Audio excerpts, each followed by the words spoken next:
Emily drummed her fingers on the fronts of her jeans, staring out across the vacant lot behind the dive-tail, with the hood of her jacket pulled up around her face. It was lightly drizzling, and when she checked her watch again, it still told her it was only 3 in the morning. She kind of wished there were actual chairs out here, and not the 3-foot-tall concrete wall that they were sitting on. Behind her, Marill, Humir, Sweet, and Mary also waited with hooded jackets raised, though they appeared to be more at ease. Marill was picking at her fingernails with a small pocket knife, shaving away at the edges. Humir was busily smiling and quietly giggling at her phone again, her Bluetooth buds tucked into her long ears. Sweet and Mary were just sitting there patiently, though Mary seemed to take a particular pleasure in looking out across the grass and up into the surrounding mountains, her faintly glowing pink eyes twitching back and forth as she tracked something within the tree limbs. Emily, however, was running through the same checklist she had mentally run through when she was down below Vegas.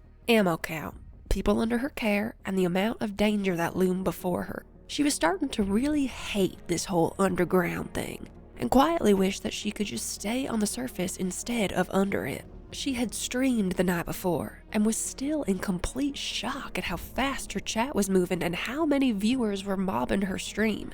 It had gotten so bad that the internet was starting to lag, and the front desk called asking just what the hell she was up to. When Mary had helped her work the signal so it piggybacked off of their information array, the strain on the Divetail's internet was alleviated, as well as becoming a bit smoother on the laptop. Emily was bombarded with questions, and she did her best to answer them, as well as showing off Humir and Marill to the viewers.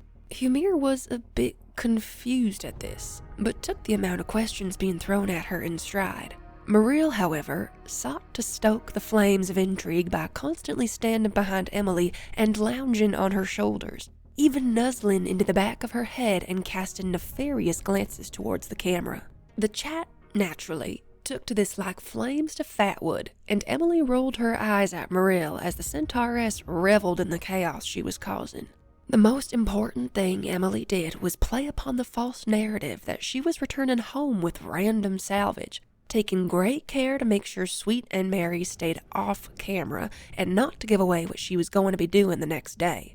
Emily thought she had sold it well enough, as everyone was just asking her to stream again when she got home, but she still worried about this mysterious stalker and his little camera drones. She was pretty sure the game was already up if they spotted Marill out with her, as even with a hooded jacket, it was still quite easy to see that Marill was in fact a centaur, and they were a rare oddity in the diving sphere. Adding to their odd appearance was the fact they were kitted out for war, all of them except for Mary wearing a plate carrier with all magazine pouches loaded to the gills. Mary wore a load-bearing vest, but in place of ammunition, she carried supplies and medical equipment in case they needed it, as apparently she was completely unfit to use as a weapon.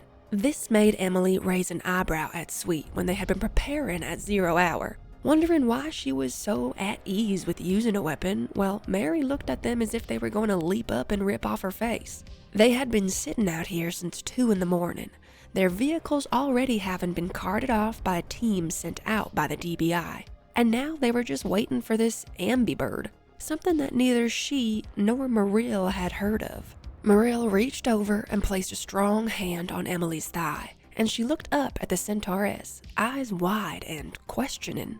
Marill closed an eye and looked at Emily's other leg, and Emily understood that she had been rapidly tapping both of her boot heels. "Sorry," Emily said quietly, stretching out her legs and sighing out into the drizzly night, her breath causing a gout of fog to stretch and curl into the air.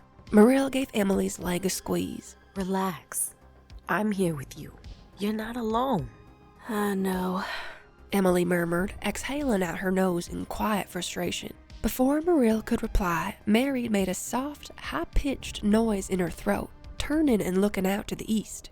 "Something is approaching," Mary said softly, though her breath did not fog nearly as much as Emily or Marill's. Sweet turned her head to look where Mary was, and her eyes hummed to a bright glow in the dark night, staining the drizzling rain in front of her face pink. "I see it." very quiet little chariot, isn't it? Mm-hmm.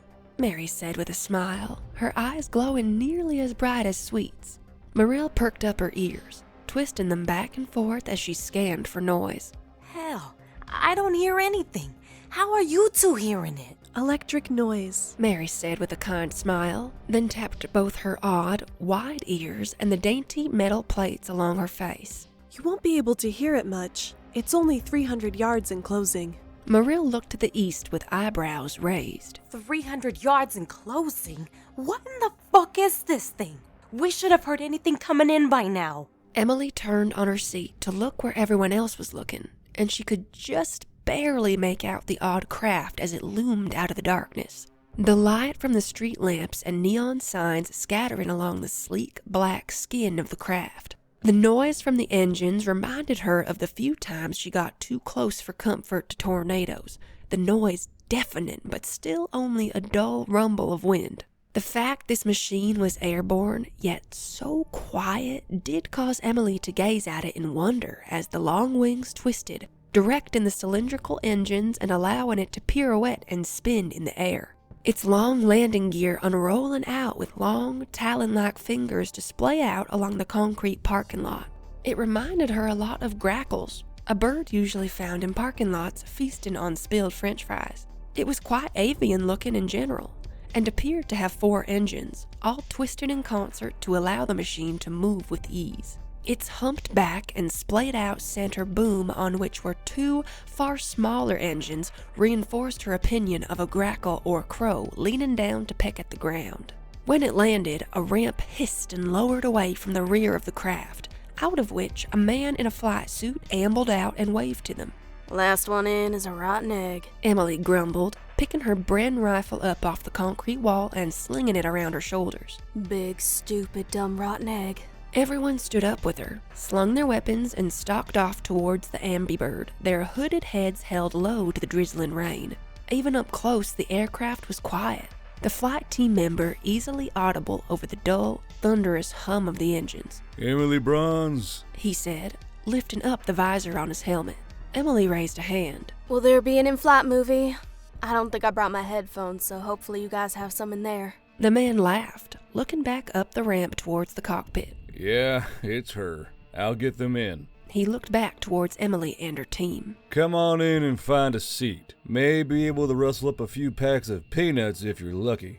Peanuts? Humir asked, looking over to Emily, but her question was waved away as Emily trudged up the ramp. The inside of the Ambi bird reminded her of the interior of long-range bombers. Little desks sat here and there around the craft, and it was quite spacious for what the outside looked like. Around 3 of these terminals were crew members watching screens, though one was playing a game on his phone and only glancing up every once in a while. "They're in. Ramp up and let's glide, Colonel," the man said, while a woman in the cockpit flashed him a thumbs up. She must have said something through her inner helmet microphone, because the man nodded and turned to Emily. "Colonel wants to see you and Sweet. We'll see to your team." Emily jerked her head in a nod as the craft lifted gracefully from the ground, the deck shuddering as the landing gear was tucked back into place, and the aircraft seemed to spin gracefully up into the air with ease. It made walking interesting, as Emily felt as if she was trying to walk up an escalator, but she made her way up to the cockpit regardless. The woman turned slightly in her flight seat as the man quickly scooched past her, getting back into his own seat and buckling himself in. Good morning, Emily. Is Sweet with you? She is. Emily responded, scanning over the woman's flight suit. Her name and rank was Colonel Hardscotch, but her helmet said Hopscotch in what appeared to be children's chalkstick. Colonel Hardscotch smiled. Miss Sweet, could you tap the coordinates into the desk of our information officer? He's the one currently browsing through 4chan on his phone. Don't say it like that. I'm just browsing the cooking board. A voice piped up from down in the holding bay of the aircraft, and Sweet bowed her head, walking back down the stairs. Colonel Hardscotch and her co-pilot chuckled to themselves as they turned the bird down and dove into a tree-filled valley, their visors filled with the dull gray and green glow of their night vision. Whatever she plugs into that console, we'll be dropping you roughly 5 miles away. You'll be walking the rest of the way to wherever this place is. Colonel Hardscotch said as she worked the controls, both of her hands turning and pulling on a rather simple-looking yoke mechanism. Should allow you to sneak. Emily waved her hand idly at the colonel, then looking out into the blackness beyond the cockpit glass. Agent Cochran said there might be a hangar, so we thought the same thing if this place is underground. Do you think you can find where the hangar is and insert us through it? Colonel Hardscotch turned to look at her co-pilot, her eyebrows raised as she brought the craft up and out of the trees. Insert you into the hangar? If there is one, that is. What do you think, Hunk? They told us to insert them in the woods. Hunk said, tapping at the cheek frames of his flight helmet. However, we do have a few guns on this thing, and missiles, and chaff, not to mention we haven't gotten to use a missile scrambler. Colonel Hardscotch hummed in her throat. If this bird goes down, they'll hang us by our dicks and clits above the fucking airfield if we survive. I don't know if we can do that, Emily. You're going to insert us 5 miles out and hope we can find a way in, Emily said as the worm worry of a thought began to fully form in her head. If I had an underground market dealing in people, I'd make sure the entire passageway to it was absolutely riddled with traps and gunner holes.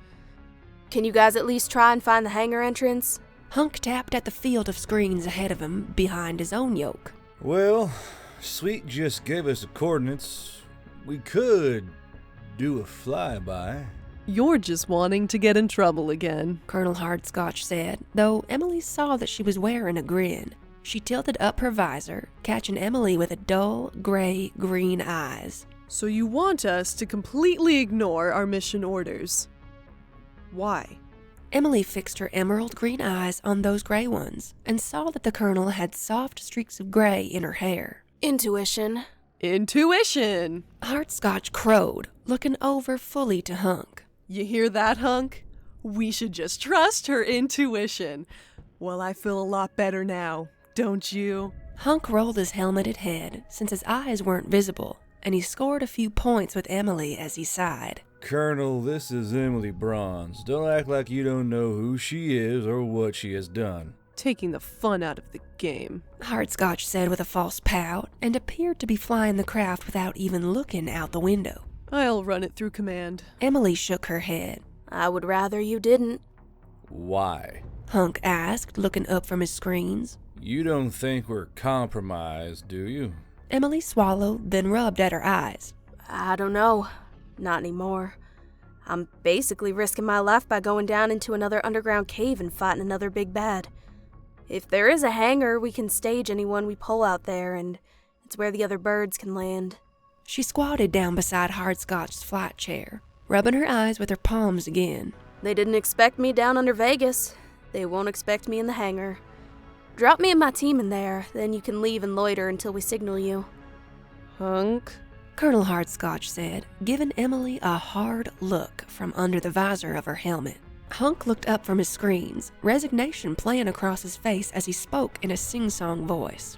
Oh, we are going to get into so much trouble. Go ask the rest of the team. I want us all on board, Hardscotch said, then nodded to Emily as Hunk grumbled and leaned up from out of his seat. If my flight team is with it, we'll roll around the AO and find that hangar opening. I don't know what's gonna happen, of course, but I'll just say we saw the OP4 near the landing zone and happened across the hangar opening. Emily let the breath in her lungs ease out of her nose as she nodded to Hardscotch, standing up from her squat. Thank you. It's just... I have a bad feeling about all this, especially just going through their front door. If there even is a front door. Neither Hardscotch or Emily had to wait long for their answer, and the entire team on the bird was green to go for the idea. Two of the spare members, large, strapping men who appeared to be the more combat-minded of the flight crew, quickly slipped on sleek back IOTVs, along with a pair of custom helmets, one of a frowning jester and the other a smirking demon. They're PJs, Hardscotch said, having left Hunk to pilot for a bit as she walked back into the holding bay to see Emily staring at them with a raised brow. Pararescue. If we're picking up agents in the field under fire, these two mad assholes are jumping out to assist. The one with the frown is Cackle, and the one looking smug is Hyrule. Emily turned to look at Hyrule, who was checking the magazines in his vest. Hyrule? Hyrule chuckled and turned, showing Emily several Zelda patches that adorned his arm. It's dangerous to go alone. Take a PJ. My life is in the hands of a gamer. Great. Emily said dryly, then almost snorted when Cackle turned to show his own anime and waifu patches. And a fucking weeb as well. Hey, Marill, we may want to update our insurance policies. Cackle and Hyrule guffawed with good-natured laughter as they pulled their weapons from the racks, ones that Emily recognized as experimental CQB 869s, denoted by their flat-top rails and integrated forward grips. Emily had seen these online before, and each rifle ran the ballpark of 10,000 per unit due to their targeting suite. Marill hefted her own compact M2 heavy machine gun towards the two men, giving them a wink. We'll see whose toys make the most noise when we land. However, the sudden attention from the two men as they jogged over caused Marill to pin her ears back in a panic, her face flushing as the two men began to pester her with questions about her weapon system. Marill was stammering out answers as Humir rolled her eyes from beside her, Mary asleep on her shoulder, and Sweet sitting with her legs crossed, listening on to Marill with mild interest. Emily leaned against the bulkhead of the Ambi bird and watched as Marill continued to melt in a rapid sweat over the attention from the two men, and did nothing but idly wave when she looked over to Emily for assistance. Man, you must be hella strong to have that thing around. Cackle said, the communication system within his masked helmet doing nothing to hide his vibrant curiosity. What kind of firepower you packing in those arms of yours? Marill gave a girlish giggle, a noise that Emily had never heard her make before, and she waved a hand at the two masked PJs. Oh, you know. Come on. Treat those guns like the Second Amendment and bear some arms. Hyrule cried out with a laugh, flexing his own free arm. Marill blushed furiously, but held up both her arms and flexed them, her muscles seeming to bulge with nervous energy. Damn! Cackle guffawed, reaching over and giving Marill's muscle a soft squeeze. You could squeeze butter out of a cow with these things. Hyrule whistled through his helmet. I thought we needed clearance from the Colonel before we brought heavy artillery on this ship. Oh, stop. Marill giggled through bright teeth, then pressed her hands to her cheeks when someone of the other crew members whistled. Guys are embarrassing me. Stop it before I lock your head in one of these. Humir stared straight ahead, ignored, her face sour and eyelids halfway lowered as Mary continued to snore on her shoulder. The flight continued for 2 hours as the Ambi bird carried them northwest to Sweet's coordinates. Emily was nearly in the mood for a nap, having found a comfortable seat against Marill, and the Centauress had been playing with her hair for long enough that her eyelids were sliding down inch by inch. She was snapped out of this sleepy lull by the sudden shrill beeping from the cockpit and multiple stations from the holding area of the aircraft. Active radars attempting to ping us, Hunk said in a bored tone, tapping at his screens as Emily thundered up the few steps to the cockpit. Hardscotch was tilting her head back and forth as she dove the Ambi bird down into the treetops, gliding the craft through the darkness as if she was just taking her dog for a walk. They have no chance at all with us this low. Can you lock down the location? 2 miles out, there's a peak that appears to have a lot of activity around it. Hunk said, pinching and then expanding his fingers on a screen to expand the image. Our own ground-penetrating sonar has found the hangar already. If we had dropped Emily off at the grid, we wouldn't have found it. It's tall enough that we could do a backflip in the fucking thing.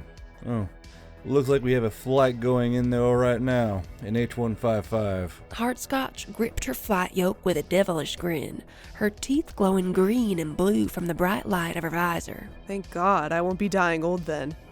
Bronze, you got your invitation. Get your party crashers ready. Emily skittered down the few flight steps and jogged into the inner bay of the Ambi bird, waving her hand to her little crew. We're going in!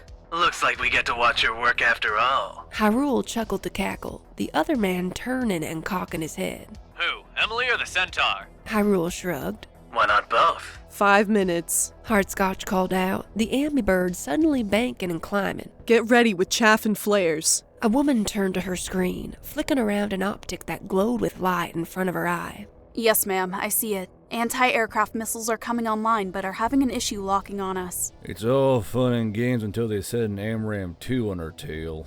Hunk muttered, rapidly tapping on his screens as Hardscotch brought the craft in a high, arcing climb, aiming her nose for the heat signature of the distant helicopter. The female crew member twitched her head, her eye following something on both her screen and the eyepiece. Ma'am, we're being actively scanned, and I see 3 missiles in the air. They're attempting to find us via Pitbull. These animals don't even try and cop a feel first. Colonel Hardscotch said with the same toothy grin, increasing her throttle. Hunk, can you toy those missiles onto that other helicopter? Hunk shook his head as he started working on his screens and a small keyboard. You are a depraved individual, Colonel. Hardscotch laughed, and Emily could hear it all the way towards the rear of the ambibird. I have one already dunked and the other 2 leading on the H-155. You'll see them trying to maneuver shortly. Hunk said in a passive tone, cracking his fingers as he sat back in his chair. Splash in 2. Hardscotch brought the ambibird around just in time to see the H-155 suddenly jerk and dive towards the ground, exiting their path towards the pulsing lights and illumined hangar bay rough-hewn out of the mountainside. They were dead the moment I changed that missile's mind. Hunk said with a sniff. Having read the report on where we are going, I don't believe they will be missed. 2 trails of smoke suddenly loomed out of the dark, and a rippling concussion of explosions filled the cockpit and windows with fiery light. Hardscotch turned her nose towards the hangar, her eyes and grin wider. I wish I could have seen their faces. Why is she so scary? Hyrule asked Cackle, and the other man shrugged. Cackle turned to Emily. We'll go out the ramp first. The rest of you follow. We'll secure the hangar. You go do what you gotta do, hero. You got it. Emily said with a nod, reaching up and grabbing a hanging strap with a hand as the ambibird began to dive in a streak towards the hangar. The engines whined with excited power as Humir knelt down at the edge of the ramp, Marill standing proudly beside Emily, while Sweet and Mary stood close to each other and the PJs. Emily noticed that the 2 were holding hands while their eyes pulsed with light, and she assumed they were doing some kind of weird robot pep talk. Jeff! Holy shit, Jeff and Flare! The female crew member bellowed as she slammed down on multiple switches, the ambibird vibrating as it dropped clouds of chaff and filled the air with hissing flares. Hank turned to Hardscotch. Those are ground to air from inside the hangar. May I go weapons free? Mulchum. Hardscotch yelled through her gritted grin, the hangar still a minute of flight time away but closing quickly. Hunk flipped the arming switch on his flight display. Time to show these fellas what the inside of a wood chipper looks like. Weapons free, turrets 1, 2, 3, and 4 online and spinning. Enjoy the light show. The vibrations were far more violent as Hunk started designating targets for the anti-personnel turrets, and Emily didn't have to look out the window to know at least a dozen people were being turned into meat confetti. 10 seconds. Hardscotch called out, at which Cackle and Hyrule tapped the sides of the masked helmets, turning on both the lights and the inner systems to their combat setting. Hardscotch screeched into the hangar like a bat out of hell, then pulled a hard turn with the aircraft while pushing the engines to full throttle and aiming them towards their direction of descent. The sudden change of direction and gravity nearly made Emily's boots slip away from the deck, and only the strong arm of Marill kept her down on the jagged teeth of the deck plating. The ramp came down with a hissing release of latches, slamming down in a combat release and shuttering the airframe. Tally-ho, gentlemen! Cackle shouted, then jumped out with Hyrule before the ramp had even stopped bouncing on the emergency catches. Due to the ambibird still moving, Emily came off of the ramp with a squeak of her boot heels and a painful cry as she ate shit on the hangar floor, smashing the side of her face onto the hard stone and rolling a few times before coming up onto her knees and sliding the rest of the way. Marill came down hard and slid along with Emily, her attention split between the doors slamming open on the other side of the hangar and Emily's clearly broken nose. Humir came down gracefully, rolling with the impact and coming up with her rifle to her eye and already firing, clipping a woman in the shoulder and sending her careening into a stacked pile of fuel cans. Sweet and Mary came down with such force that Emily was shocked that their legs were still intact, but the two still ran gracefully towards their objectives, Mary with the PJs and Sweet with Emily. Allow me, the Torque said with a chuckle, and Emily felt her nose snap back into place with so much pain her eyes started to water. Son of a bitch! Emily shouted as she puffed 2 motes of flame out of her nostrils, coughing and wiping at her eyes as Humir took up a position near them, firing off with her rifle. The PJs were already stacking bodies by the time Emily and Marill brought their attention to bear to the rest of the hangar, the Ambibird making its way out to show the other aircraft where to go when the time came. Emily rubbed the rest of the tears out of her eyes in time to see Cackle pull out his combat knife and bury it in the face of a man who was wielding a multi-barreled shotgun, while Hyrule nearly sawed another man in half with a burst of penetration-sensitive HE rounds. Mary stared on in horror a few feet behind them, taking cover behind a crate. Emily blew hard out her nose, a few streams of flaming blood splattering against the smooth rock of the hangar deck, then brought her Bren rifle up to her eye and started squeezing off shots, sending a dozen people trying to press out of the doorway scattering for cover. Dozens of people were streaming into the hangar bay from multiple doorways, and the firefight was accelerating in earnest. Marill, knowing where they were and who these people were working for, leveled her barrel and laser sight on the 3rd door, squeezing the trigger with a flash of gritted teeth. The snub-nosed M2 thudded to life with a vengeance, shattering the doorway completely and turning the stone wall into a cratered moon surface. The guards caught in the blast were either blown apart by direct contact with the warheads from Marill's M2 or cut down by shards of stone ripping into their bodies, the effect perhaps slower than the easier, instant death of the 50 cal rounds. Marill walked steadily towards the door, her ponytail and hair billowing around her from the blast of the compensator on the barrel of her M2. Emily and Humir took off to occupy Marill's flank, while Sweet took up the middle, the robotic woman looking quite warrior-like in her borrowed uniform, despite the bright pink glow of her eyes. Cackle and Hyrule had already mopped up their section of the hangar by the time Marill had turned the corridor to the 3rd floor into a charnel house, her imposing frame filling the passageway. Emily and Humir traced their own targets back down the 2nd hallway, all of them kneeling near boxes, crates, and totes at the end of the hangar. Are we good? Emily howled out to Cackle and Hyrule, the 2 men now executing survivors with their pistols as if they were pruning weeds from the garden. Hyrule shot a woman in the face as she held up her hands for mercy, her head thudding wetly against the hangar floor as he turned to look at Emily. Yeah, we got it from here. Let's go then. Middle hallway. Emily said, then took off at a jog, Humir, Marill, and Sweet tight to her heels. They had been lucky that the hangar was nearly empty thanks to the Ambibird, and catching the rest of the guards in the hallway to their doors had been providence freely given. However, now they were in the same corridor, and if she had to wager, they were about to do the same thing to her team when they got to the end of it. Humir, you got anything that can blind someone? Emily panted, looking to the elf as she wished she had asked for some flashbangs. Humir looked up in thought, then nodded.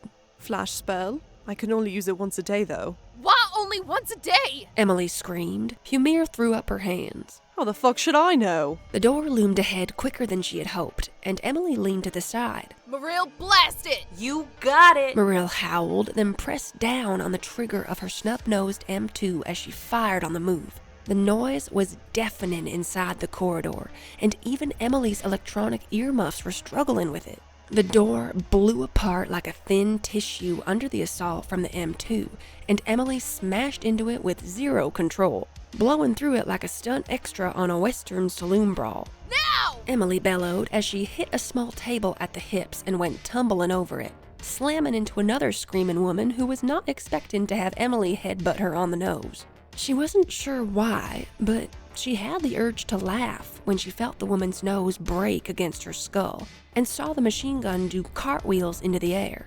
Humir reached up and flicked one of her ear caps, muttering out a spell as she closed her eyes. The room filled with brilliant light, as well as the screams of those suddenly finding their retinas searing into their eye sockets. Emily leaned away from the now blind and bleeding woman, put the barrel of her Bren rifle against her chest, then pulled the trigger 3 times, shattering both her heart, lungs, and spine and silencing her screams. Marill, having closed her eyes when she saw Humir flick her ear cap, opened them and started cutting down guards with ease, her M2 thudding to life in 3-round bursts when she found a target. Humir continued to be a scalpel, firing deftly and sending men crumpling to the ground. Sweet was doing the same, and Emily heard a man's skull crunch from a backhand to it from Sweet, the man thinking she hadn't seen him attempting to grab her from behind. The crunching, cantaloupe-like sound made Emily blanch, and she wondered just how strong that hand and arm plating was. Emily realized they were in a kind of ad hoc employee area.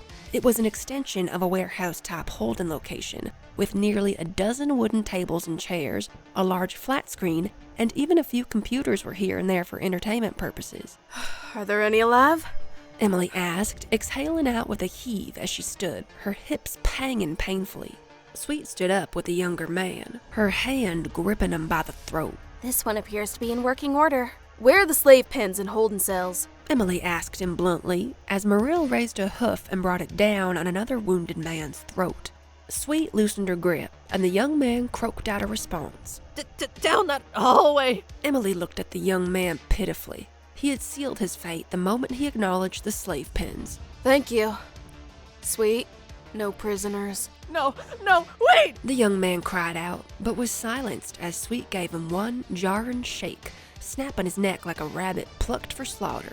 Sweet cast his body down to the ground with little care, then stepped after Emily. Emily made a note of how adept Sweet was at combat, and even though she was clearly the stately being she said she was made to be, it was still unsettling, even as she huffed and tried to dust some blood from her pants. Honestly, how do any of you keep clean in this line of business? Sweet chided, then tried rubbing her bloody hands on one of the cooling dead guards. Marill turned to look at her, her face splashed with gore due to the close proximity of her targets.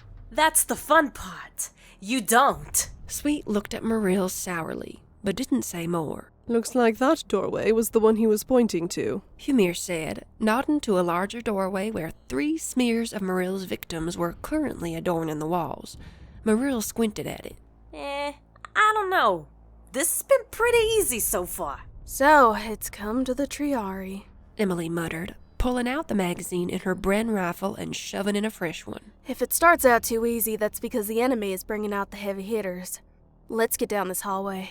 Humir slapped a new magazine into her rifle and stepped ahead into the hallway, Emily and Sweet joining in behind her with Marill trailing last, turning from time to time to safeguard the rear.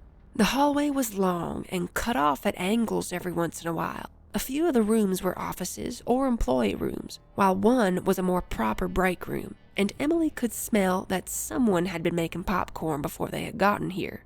They continued down the long hallway, following the basic signs on the wall towards one that said Detainment Section, and came out into another inner chamber.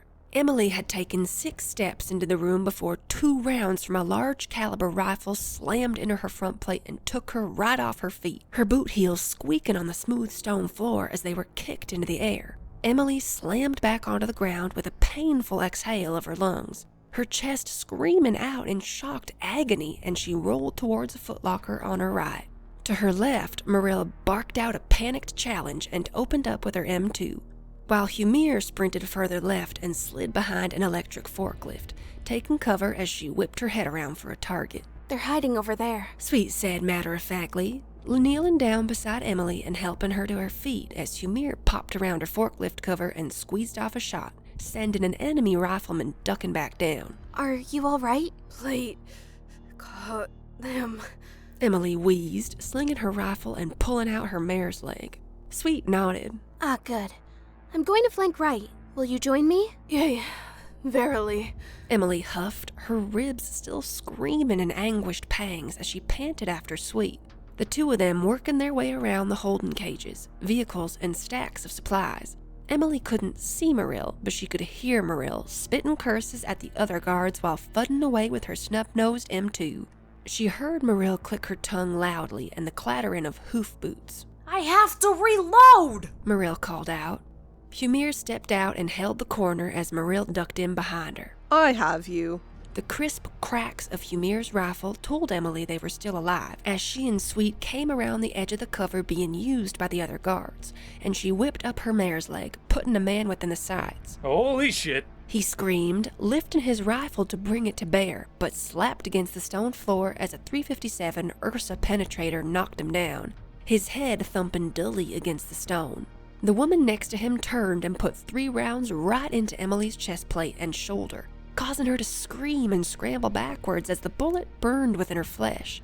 Sweet was fast, grabbing the woman by the face with her hand and crushing it before she could get any more rounds off into Emily.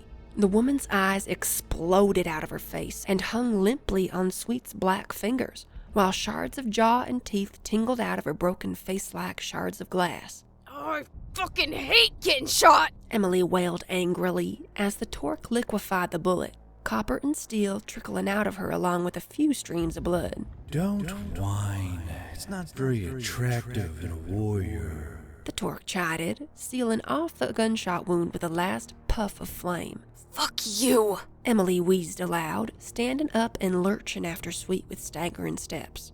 Emily brought up her mare's leg and fired a shot with a passing glance at the sights, catching another man in the shoulder, while Sweet hurtled over more crates and fired her rifle one-handed, cutting down multiple guards before she even touched the ground. Emily snap-cocked her mare leg and fired again, blowing a chunk of wood off of a crate into a man's face while the others turned to bolt and run. The timely arrival of Humir and Marill made the retreat far more difficult, the two cutting down multiple guards and allowing only 3 to make off towards another area of the bay. One guard turned and fired a wild shot over his shoulder, and Emily screamed out in pure hatred as the round zipped through her calf, causing her leg to buckle and slam her knee into the stone floor. What the fuck? Emily howled as the flame sputtered within the hole in her leg, and it sounded almost sarcastic, if flame could. The torque clicked its teeth in her mind. Are you going for a high score? More copper and lead trickled from her leg wound, and Emily stood up, only to stamp her boots in aggravation. Oh, that sucks! That sucks so much! Emily screamed, then turned and started kicking one of the dead guards till her leg felt better. Sweet looked on at Emily with high brows, then turned her head slightly to glance towards Marill as the steady thud of Emily's boot filled the air. Is this normal? Normal for us, Marill said with a shrug, brushing a few expanded slugs from her own armor. The chunks of lead ticked along the stone ground and bounced away gamely, though Emily's still repeating strikes onto the dead guard made them hard to hear. Humir sniffed, her own chest plate bearing a few divots from enemy fire, and her shoulder was bleeding from a graze. Took me a few moments to get around the fact she keeps catching on fire. Little startling the first time, but you get used to it. Okay. Sweet murmured, her eyebrows still raised in a manner that said, I don't believe any of you, and that woman should not be spurting flames when she's shot. but turned her gaze down the pathway the living guards had escaped, Emily's panting breaths becoming louder than her kicks. Well, we should head down that way. The signal is coming from the same direction. Emily stalked past Sweet, panting angrily as she slipped fresh ammunition into the loading gate of her mare's leg. Fucking yay! Let's go down there and watch me get shot some more. That's the spirit, Marill said with a low chuckle as she stepped after Emily, Sweet and Humir bringing up the rear. The passageway was deceptively short, having been nothing but a tight button hook into another chamber, but the smell hit them on the nose as soon as they rounded around the corner. Unwashed flesh and the stench of open-air toilets slapped Emily on the face like she was a naughty puppy, but she pushed through it into the room, having smelled far worse only a few months before. The room was expansive and wide, a single story but tight to the ceiling and floor.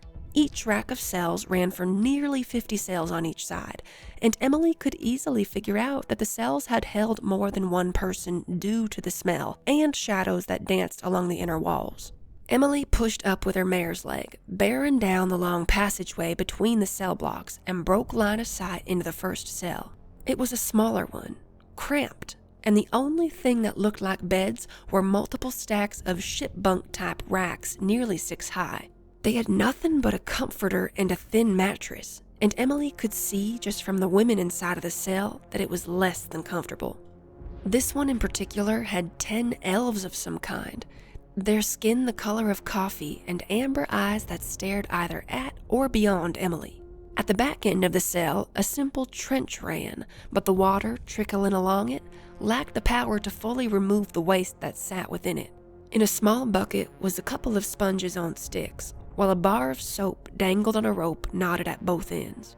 Humir, Up front. Emily hissed out, switching from her lever action to her Bren rifle to cover the distance. Marill jogged up and around Emily, but skittered to a stop as she perked her ears and looked around in alarm. Oh! Holy shit, that's a lot of people! Men and women.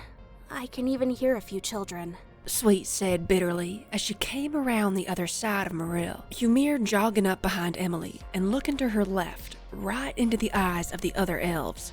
Emily looked over her shoulder. Ask them if they know how to get him out. Anduitinmu? Humir asked one of the tan-skinned elves that was making eye contact with her, though her nose wrinkled fiercely when the elf spoke back. The elf spoke in a low tone, even trying to cover her mouth with her hand when Humir recoiled from the smell of her breath. Dinmu elakbanche.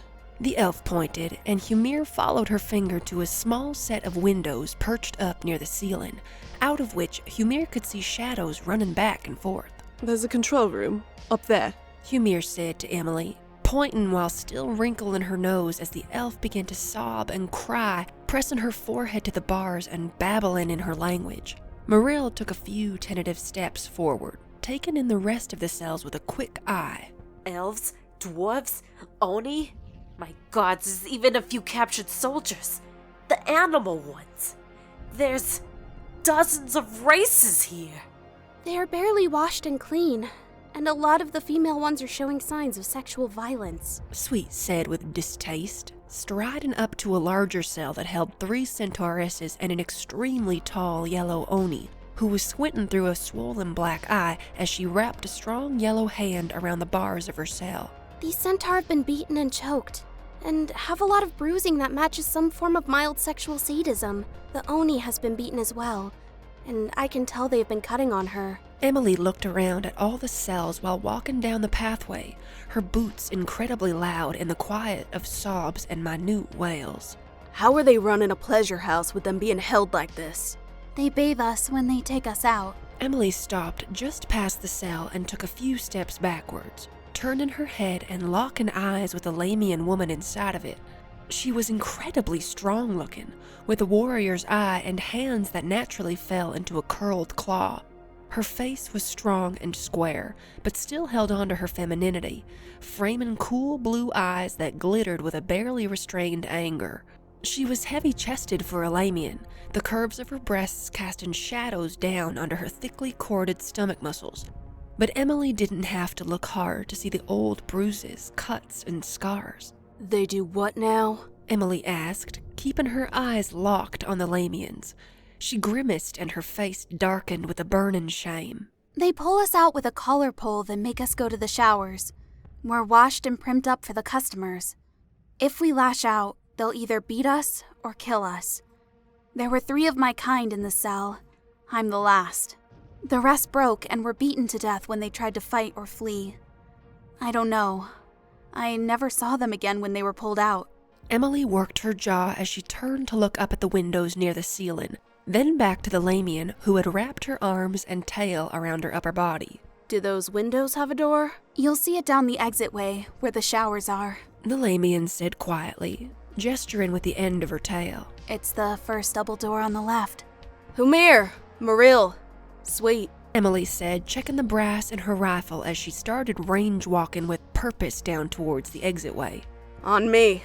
They quickly ran up to Emily, preparing themselves for the fight that they knew was on the cards. Who here reads English? Emily yelled out, turning to look as multiple hands poked out from between cell bars. When these doors open, follow the signs to the hangar. We're going to get you out of here. Emily knew that it was easier said than done, promising to let all of the prisoners out from their cells, but she didn't know it was going to be quite the pain fest it was starting to turn out to be. She had been the first through the double doors to the control room, and while she expected the true rifle rounds to slam into her already haggard chestplate, she had not, however, braced herself for the revolver round that shattered her right knee and the machine gun slug that tore through her left hip. The only silver lining was that she knew that it would give the guns behind her time to find their targets.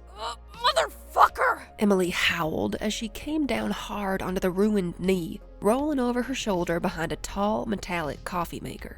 Ooh, a bone shot. This should be terrifically painful.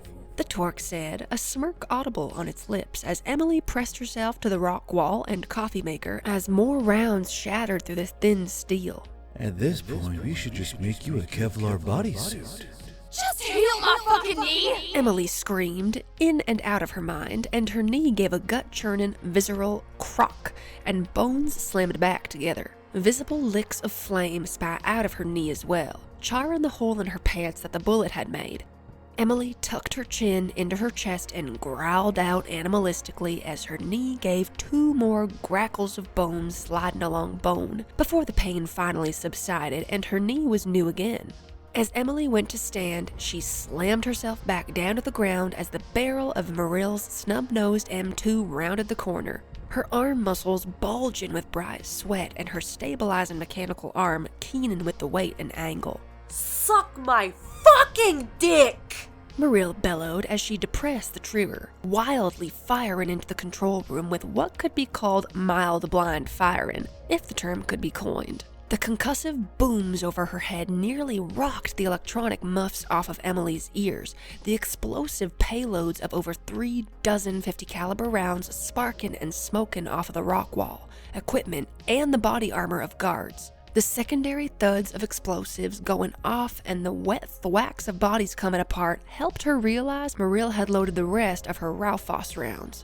Anyone who wasn't an exploded ball of meat and clothing dove for cover, screaming as Marill dumped nearly 6 months' pay into the room. The smoke and haze resembled morning fog as Emily scrambled to her feet, Sweet and Humir busting past the remains of the door with rifles raised. Sweet's bright, glowing eyes made the haze around her face tinge with pink, though Humir had to choke out a few coughs as the smoke stung at her eyes and lungs. Emily and Marill pushed up beside them, blinking away the sting with the help of a non-elven constitution. 2 men lunged out of the hazy murk, their rifles raised, but they already had a bead drawn on them before they had even cleared their cover. Emily pulled back on the trigger and sent one man toppling backwards, 3 rounds ripping through his clavicle and severing his spine. Sweet placed a round neatly in between the eyes of the other man, his body ragdolling to the ground awkwardly and sprawling out along the rubble-strewn stone floor.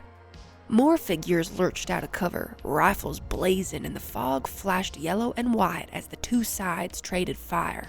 Marill screamed out angrily as a round skipped along her flank, carving a meaty groove along her muscles, while Humir gave a cry and crumpled to a knee, a rifle round finding purchase just past the edge of her plate carrier. Even wounded, they kept firing, though it was mostly Sweet actually finding her targets and putting the survivors down onto the stone floor one at a time. Emily cleared up past the rest of the cover with Marill, made sure everyone else was dead, then turned to look at Marill as she kicked over the hissing corpse of a Raufoss victim. Suck my fucking dick? Emily asked quizzically, stepping over the remains of a man who appeared to be only legs, part of a torso, and a long string of intestine. Marill shrugged awkwardly, her forehead and arms beaten with sweat as her flank oozed with blood. It's all I could think to say. You always have to say something when you do stuff like that. I thought it cut through the tension nicely, Humir said in a strained voice, still trying to waft the powder haze away from her face as her fumbling fingers pulled out a glistening vial from her waist pouch. Little bit of comedy never hurts. Sweet, however, wasted no time, her eyes scanning over the control board, but stopped when she came across one button in particular. Does emergency flush mean anything particular on this world? Sweet asked, turning to look at Emily, Humir, and Marill. Emily dusted her pants, scowling down at the hole in the knee. Usually when we say flush, it means to remove something or to clean. Why don't we ask this little shit? Marill growled, bending down and snatching the ankle of a wounded guard who looked to be just out of his early 20s, holding him in the air. The guard flailed his arms, throwing away his weapon and holding out his hands. Don't kill me! Please don't kill me! I just work here, I swear to God. What does the emergency flush do? Sweet asked him without pause, grabbing the man by the hair and pulling him towards the control panel. Between the pure muscle of Marill and the robotic strength of Sweet, Emily reckoned that he was having a painful time of being suspended in the air like that. The guard let out a pained gasp as his hair was jerked, then panted as he looked down towards the many buttons. It flushes the cages. If there was ever a riot, or if the wares fought back, we slam the button and input the code and it drops the cell floors. They all get washed out into the caverns. Where's? Humir said with an obvious threat to her voice, and she glared at the man with hot eyes as her body spat out a bent slug of lead from her gunshot wound, the healing potion performing its painful duties. Emily looked over towards the panel and saw with a twinge of panic that they had been entering the code when she had burst through the doors and were only 2 digits away from sending every person in those cells to their deaths. Sweet, erase the code before we accidentally flush these people down a proverbial toilet. Indeed. Sweet said, releasing the man's hair and letting him swing back towards Marill. Boy, which button releases all the cell doors? The guard winced as Marill shook him with a heavily muscled arm. There isn't a button for that. One by one, then. Sweet said with only mild annoyance, clearing the string of code before quickly tapping along a built-in keyboard. Marill tossed the guard down to the ground, but Humir kept her barrel trained against his ear, daring him to move. A great muffled cry echoed out from the ward as one by one cell doors opened and the occupants quickly sped off down the path to the hangar bay. It took time, far more than Emily would have liked, but after a few minutes, all of the cell doors were opened. Do we need him anymore? Humir asked, giving the guard a prod with the end of her barrel while glaring down at him. Sweet turned around from the control panel, looked down at the man with a quick eye, then lifted her rifle, shooting him square in the face. His body slumped down to the ground with a light babbling trickle of blood leaving both the hole in his face and the ruined rear of his skull. Sweet just stepped over him as if he was nothing more than an old, ruined rug. No. Made indeed, Emily said dryly, picking up the pace beside Sweet as everyone else fell into line behind her. Sweet flicked her glowing pink eyes to Emily, but her face was passive despite the tone she was looking in. The 2 we are trying to find are in the showers. Why would they be in the showers? Marill asked, hefting her snub-nosed M2 around to rest in front of her on the stabilizing arm. What they all found in the showers, and what lay beyond, made Emily's stomach burn with a dirty, disgusted rage. There were a total of 12 showers, at which there were up to 3 attendants chained to the walls with collars made from padded stainless steel. Emily had to quickly reason that these men and women weren't attractive enough to be an entertainer, but at the same time, she saw a lot of scars and injuries on these shower attendants. Sweet was casting her eyes from side to side, taking them all in as she spoke in an aghast but professional tone. Burning, blunt force trauma, limb removal, eye removal, internal injuries. All of these people have been through a hell not many of us would wish to savor. What truly unsettled Emily was how quiet they all were. None of them made eye contact, or simply cowered in the corner of their bathing rectangles, cut out of the rock and fed by exposed pipes. Along the farthest wall of these bathing rectangles were 2 pairs of folding beds, much in the same style as the cells, and Emily knew these were just another kind of holding cell, just with no running open latrine. Marill, can you get them out of those chains? Emily asked, turning to look at the Centauress. Marill swallowed thickly, her horsey ears pinned back and her eyes looking around in vivid, wide horror. Yeah, I can. Bolt cutter and all that. Humir, help her out, Emily said, and the elf nodded, walking after Marill as she pulled out the large bolt cutters from her saddlebags. Emily walked up beside Sweet as the Simuli was standing in front of a cell that was under construction. Her pink eyes narrowed as she glowered at something within. Emily turned to see what she was looking at, but took a step backwards when it dawned on her what was being done to the cell. Within the walls of the cell, engineers had installed 2 men, each of them hanging limply with dangling arms. Emily's mind careened her into several bright flashes of memory of what she saw under Vegas, and her heart leapt hammering into her throat. These men reminded her a lot of Mary. However, the plates on their cheeks shone dark red, and they had a keen, predatory look about them, as if they were modeled to have the same keen stare of a bird of prey. Teki TFV! Sweet barked out in a brusque, hard voice, the sound grating on Emily's ears and making her head suddenly buzz with pain. The 2 men's eyes slowly glowed to life, theirs burning with a red so dark that it almost looked black. They looked up to Sweet, their faces dour, mournful, and slack with shame. Imifi, Mingiki. One of the men murmured, his voice so low that it was almost pure vibration. Sweet stared at the android man, her eyes wide with horror, but after a few beats of Emily's heart, she stepped forward, gripped the two men by the back of their heads, and ripped them clean off their shoulders.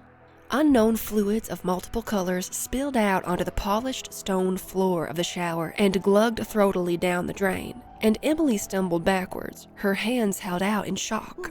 What the fuck, Sweet? Emily cried out, holding her hands out to Sweet as she dropped both of the men's heads down onto the stone floor with dull thuds. Why did you do that?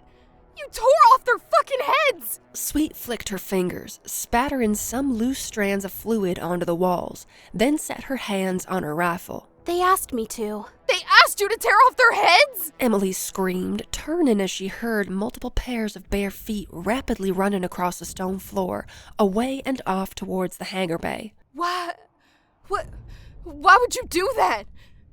Why would you do that? Sweet shook her head and walked past Emily as two more chains were cut free, and a pair of rather small, meek-looking Lamians quickly slithered away from Marill with cringing heads. They asked me to shut them off. They said they were suffering, and that the men here had stolen their legs before they had even woken up. They said 2 words! Emily cried out, looking back over her shoulder as Marill cut loose a pair of elves, one of them crashing to the floor after a few steps and sobbing as Humir ran up to her, moving the hair from her face. How did you get all that from 2 words? Sweet shrugged. You wouldn't understand. You're damn right I don't understand.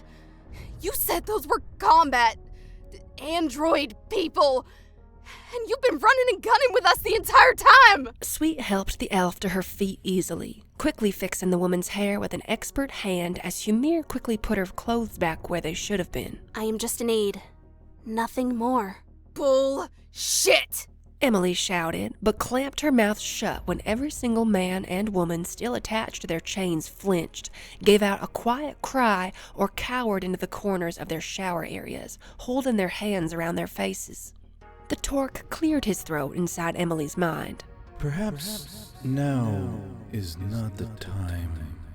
Marill cracked the chains on a small blue-skinned Oni and what appeared to be some kind of woman with animal ears and a tail, and jerked backwards when the animal-eared woman hissed, swiped at her, then took off at a full sprint away towards the innards of the compound. Don't fret about her, the Oni said dourly, stepping out of the shower rectangle and giving a sigh of relief. She's one of those soldiers. Has been a real pill to deal with.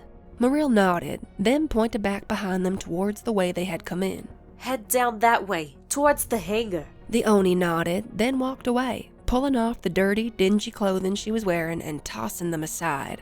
Emily grimaced at the sight of her bruised ass cheeks, the clear outlines of her ribs, and what were clearly burn scars from hot steel along her back. The fuck was going on in here? Emily said, staring after the Oni and forgetting her current anger at Sweet. A female dwarvess with dark brown hair and a cloth eye patch around her face stepped as far as she could out from her chains, waving to Marill. Aye, Centaur.